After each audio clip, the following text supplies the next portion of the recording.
back at the very best Ohio has to offer. To the furthest corner from the entrance is the beginning of our voyage to Australia in the Southeast Asian islands. Orangutans, kangaroos, koalas, and dragons together in one area. I could have filmed the entire thing last summer, but I'm gonna wait for these guys to show up. Instead, we'll be taking a rest stop at the Bob and Evelyn's Roadhouse, a wooden building that acts as a roadside diner with a nighttime twist. It opened in 2003 and is also known as the Australian-themed Nocturnal House, though not every animal is native to Australia, and not everything in here is nocturnal. The Roadhouse, though animals like the banded palm civet and the tiger quoll have left the building, it is still the zoo's capital for rare animals. What makes it even more special, however, is that it's dedicated to the champion of wildlife himself. And I have to make something clear before we start. The building is very dark. You see that passing by? That's what you would see in real life. So I'm just letting you know, there's not going to be very many clear animal shots on this one. So let's begin. As you enter, you're immediately taken in by the theming. Every square inch of the walls screams Australia. You can even sit down at the diner, read the menu, and watch TV. As for animals, the first room has 3 terrariums. One for the coiling green tree python, a newer animal to the building, and the other 2 for 2 species of stick insects. And now this is where things start to get dark, and the shrieking sounds of the night force you to be more aware of your surroundings. All of the exhibits are of similar dimensions, and because some are meshed in, you can even smell the animal scent.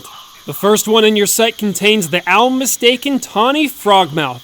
They live with the world's most unusual bird, the flightless North Island brown kiwi, a species that arrived at the zoo, I believe, sometime around 2011, but in that year, there were 3 hatchlings, a first for the Columbus Zoo, and only the 5th place outside of New Zealand to successfully hatch this endangered animal. To the other side, the kiwi's first home, you'll find a stocky marsupial named Glenn, the southern hairy-nosed wombat. Arrived in 2014, he is the first of his kind to ever be at the zoo. And while he was born in 2013 at the Brookfield Zoo, it still took Columbus 12 years to obtain a wombat. With him, they are one of only 5 places in North America to display his species, which is probably a good reason why he is the most promoted in the building. Along the same wall with branches to climb and a small waterfall from top to bottom. This was designed for a fishing cat, apparently, but now contains a bear cat, or as you non-Cincinnatian folks say, a binturong. Along the sides, be sure to look at the tiny terrariums hidden inside a hollow tree, usually containing a reptile, but the animals change quite often. This time there was a gecko in here, but unfortunately I couldn't identify this one. The following typical enclosure again features the tawny frogmouth, and that shadow we saw earlier, well, it's called a brush-tailed batong, or a woylie, known as an extremely rare, critically endangered marsupial. It's kind of like a kangaroo, except that it's only a foot long. In the corner, the animal I wouldn't be surprised if it were named the most beloved in the building, lives in the largest and only open-fronted exhibit, a Matschie's tree kangaroo, an endangered creature that dwells in the mountainous cloud forests of New Guinea, reaching elevations up to 11,000 feet. The first time seeing this animal on our tours, though you can't see much at all, so I apologize. Anyways, next to him is a little guy in the second hollowed tree, a Geikonitz crested gecko. And near the exit, we have a rather large home for animals you'd only see as shadows and silhouettes. The small marsupial gliding feather-tailed glider.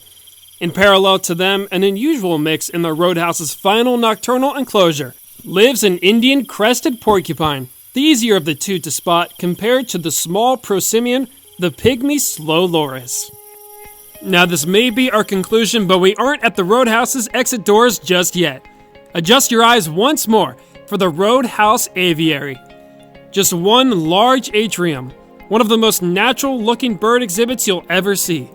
The viewing area is very limited compared to the animal space, so because of the heavy vegetation all around, you can't even come close to seeing the entirety of their home. You'll find 24 free-flying species, with the exception of one, those that have their own exhibit in the corner, one of Australia's most prominent animal symbols, the laughing kookaburra. I originally denied requests to tour the Roadhouse due to the darkness, but I am glad I was able to present one of America's few nocturnal houses in some way. Next time we're back in this region, our voyage will be completed. I'm Zach Handel, your guide, and thank you for watching Zoo Tours.